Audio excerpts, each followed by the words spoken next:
বর্তমান সময়ে এই ধরনের ফটোগুলো প্রচুর পরিমাণে ভাইরাল।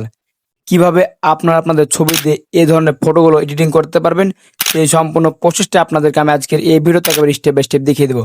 চলুন বেশি কথা না বাড়িয়ে মূল ভিডিও শুরু করা যাক।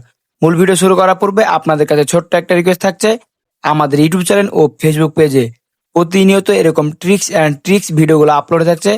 রিকোয়েস্ট থাকবে এরকম ভিডিওগুলো মিস না করতে চাইলে অবশ্যই চ্যানেল সাবস্ক্রাইব করে ফেসবুক পেজটি ফলো করে আমাদের সাথে থাকবেন। ওয়েল ডান, চলে আসলাম মূল ভিডিওতে। ফার্স্ট টাইম এখান থেকে আপনাদের এই ধরনের ফটোগুলো এডিটিং করার জন্য যে কাজটি করতে হবে, যে কোনো একটি ইন্টারনেট ব্রাউজার সিলেক্ট করতে হবে। এক্ষেত্রে আমি গুগল ক্রোম ব্রাউজারটি ইউজ করছি। গুগল ক্রোম ব্রাউজারে আসার পর এখানে দেখতে পান সার্চ বার। জাস্ট আপনার সার্চ বারে ক্লিক করে দেবেন। সার্চ বারে ক্লিক করে দেওয়ার পর এখানে আপনাদের লিখতে হবে গুগল এআই স্টুডিও। জাস্ট এটি লিখে সার্চ করে দেবেন। এটি লিখে সার্চ করে দেওয়ার পর প্রথমে যে ওয়েবসাইটে চলে আসবে এটার উপর ট্যাপ করে দেবেন। এটার উপর ট্যাপ করে দেওয়ার পর এখান থেকে ফার্স্ট টাইম যে অপশনগুলো চলে আসবে, এখান থেকে আপনাদের যে কাজটি করতে হবে দেখতে পাচ্ছেন লেখা আছে প্রায় ন্যানো ব্যানানা। জাস্ট এটার উপর ট্যাপ করে দেবেন। এটার উপর ট্যাপ করে দেওয়ার পর ফার্স্ট টাইম আপনাদের সামনে সেম এরকম একটি ইন্টারফেস চলে আসবে। তো এরকম একটি ইন্টারফেস আসার পর আপনাদের যে কাজটি করতে হবে, এখানে দেখতে পাচ্ছেন প্লাস আইকন।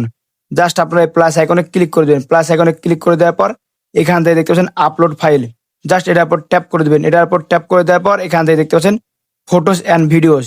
জাস্ট এখানে ফটোস অ্যান্ড ভিডিওসে ক্লিক করে দেওয়ার পর আপনাদের গ্যালারি হবে। সো এখান থেকে আপনারা যে ফটো দিয়ে এরকম ভাইরাল ফটোগুলো এডিটিং করবেন, এখান থেকে ফার্স্ট টাইম সেই ফটোটা সিলেক্ট করে দেবেন। এখান থেকে আমি একটি ফটো দিয়ে দেবো। ওয়েল ডান, এখান থেকে দেখতে পাচ্ছেন অলরেডি আমাদের ফটো দেওয়া কমপ্লিট। এখান থেকে ফটো দেওয়ার পর আমাদের যে কাজটি করতে হবে, এখানে দেখতে পাচ্ছেন যে টেক্সট আছে। জাস্ট আমরা ফার্স্ট টাইম এখান থেকে এই টেক্সটটি কেটে দেবো। সেখানে টেক্সটটি কেটে দেওয়ার পর যে কাজটি করতে হবে, আমার ভিডিও ডেসক্রিপশন বক্সে কিন্তু দুইটা প্রম্পট দেওয়া আছে। এখান থেকে 1 নম্বর প্রম্পটে আপনারা এই ধরনের ফটো এডিটিং করতে পারবেন এবং 2 নাম্বার প্রম্পট থেকে আপনারা এই ধরনের ফটো এডিটিং করতে পারবেন। সেখান থেকে আপনাদের যে ধরনের ফটো পছন্দ হবে, এখান থেকে ফার্স্ট টাইম সেই প্রম্পটটা কিন্তু আপনারা কপি করে নেবেন। সো কপি করে নেওয়ার পর এখান থেকে যে কাজটি করবেন, আপনাদের যে কাজটি করতে হবে, এই প্রম্পট লেখা আছে এটার উপর ট্যাপ করে দেবেন। এর উপর ট্যাপ করে দেওয়ার পর এখানে পেস্ট অপশনে ক্লিক করে দেবেন।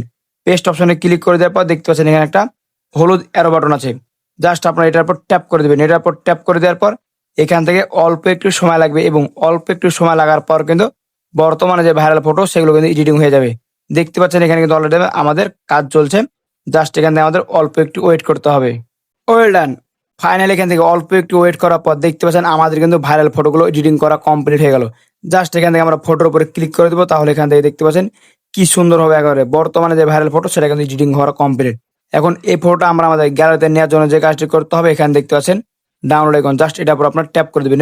এটার উপর ট্যাপ করে দেওয়ার সাথে সাথে এখান থেকে অল্প একটু সময় লাগবে এবং অল্প একটু সময় লাগার পর কিন্তু এই ফটো আপনাদের গ্যালারিতে চলে যাবে। সবিয়াস, এই ছিল মূলত আজকের ভিডিও।